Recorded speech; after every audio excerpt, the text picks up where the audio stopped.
Welcome, investors. I believe I know when the Fed is going to cut interest rates. How do I know that? I believe the Fed told us through their Fed meetings minutes that was released this week. And the Fed meeting minutes are just a summary of what the Fed said in detail, well, much more in detail through their last Fed meeting, which took place in January. I'm going to go over that with you. In the next, NVIDIA has blowout earnings. S&P 500 makes all-time highs. Is the recession now officially canceled? We're going to dive right into it. All right, so the Fed officials expressed caution about lowering rates too quickly at last meeting minutes show. Take a look at a little more in detail. Most participants noted the risk of moving too quickly to ease the stance of policy and emphasized the importance of carefully assessing incoming data and judging whether inflation is moving down sustainably to 2%. There you have it. Right now, inflation is moving up at a 3% annualized rate. It means prices are going up 3% annually, and their target, what the Fed wants, is prices to only move up 2%. Now, that may not sound like a great distance between 3 and 2%. However, this last 1% decline in the inflation rate is going to be difficult. They need things to really slow down to get that inflation rate to their target. So that's why I think they're going to cut rates, likely sometime this summer, May, June, July timeframe. And the reason for that is because they're going to be waiting for signals that the economy is slowing down. That's when they're going to cut rates. That's what's the only way they're going to cut rates, because it's too risky for them to cut rates and have inflation start to pick back up because the economy is still very strong. So they want to force this material slowdown. They want to force this continued slowdown. Now, we're not fully seeing in all of the companies. When we assess the health of the economy by the stock market, and that's just not right. I mean, the stock market is not one company. It's not just NVIDIA.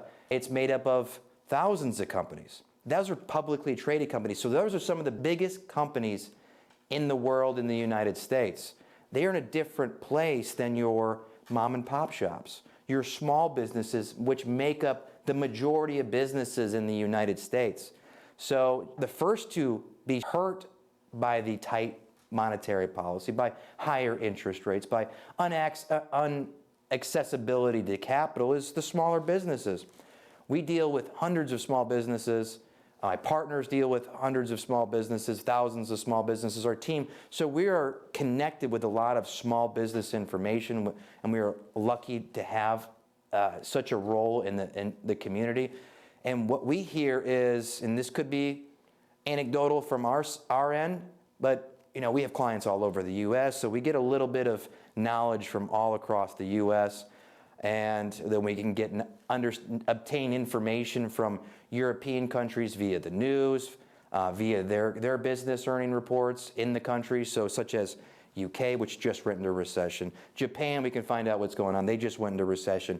And most countries, maybe not so much China, the Communist Party, they selectively give us information, give the world information that probably sheds them in a much more positive light than they actually are. So that's something that we just need to keep in mind.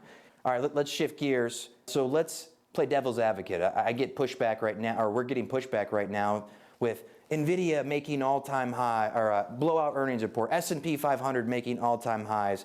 And again, I know I just stated that they're not the economy. However, they play a major part in hiring folks, hiring consumers. And a lot of these big businesses are maintaining strong, even though they're laying off many workers, tens of thousands of workers. And that's has a major factor in why their earnings look so strong. I mean, they shedded some of their overhead. Of course, their profit margin goes up when they do that. So that takes time to play out in the economy when you lay off workers, and then it starts to have effect on the business overall earnings in general. So again, another call I got earlier this week was about UBS. I think it was a couple days ago. They were one of our partners or associates was talking about the UBS, their end of year 2024 target being 54,000 or 5,400 in the S&P 500. And I listen to these analysts.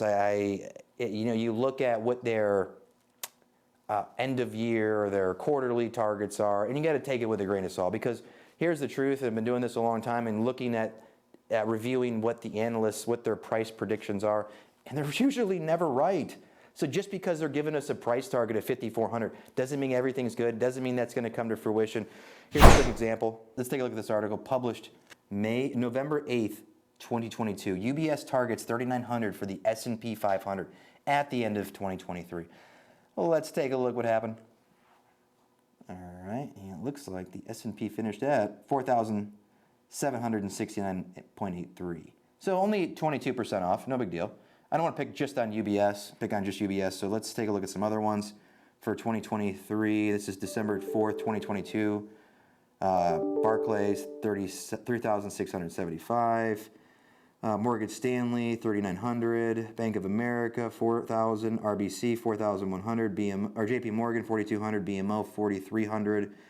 Deutsche Bank, 4,500. They were fairly close, only 200 plus points off.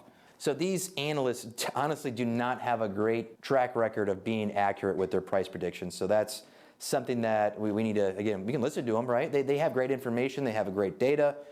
Doesn't mean that we can see through history that they're not always right. And there's a lot of factors that go into that, what their price targets are and what they're trying to do internally and what picture they're trying to paint. Or are they currently taking exact information and using today's information to make that price target, when reality, there's many things that are going to take place throughout this year, and that's why they're just so unlikely to be accurate. And that's why our stance is still things are slowing down. And another reason, we're seeing insiders, so the CEOs, the institutions, executives, selling a massive amount of stock. I know we talked about this a couple of videos ago. And just highlighting how much the major players that have their hands all over the world are selling. Mark Zuckerberg selling $1 billion in stock. Tim Cook, well, Zuckerberg, maybe it was $500 million or $1 billion. Tim Cook, millions and millions, tens of millions of dollars in stock. Walton family, tens of millions of dollars in stock. Take a quick look. This was recently, Jamie Dimon sells about $150 million of his shares.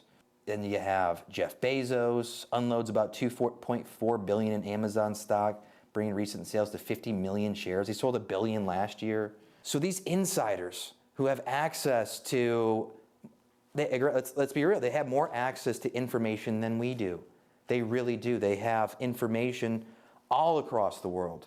History, the best economists, the best insiders, they have that information. And when the insiders are doing something, we as investors need to take note and also understand the history of these rate hikes. And that's why I continue to think that we still see this slowdown coming towards the mid of this year, end of this year, early next year. The exact timing will play out. And likely the markets will start to come down long before we know we're in a recession. Long before.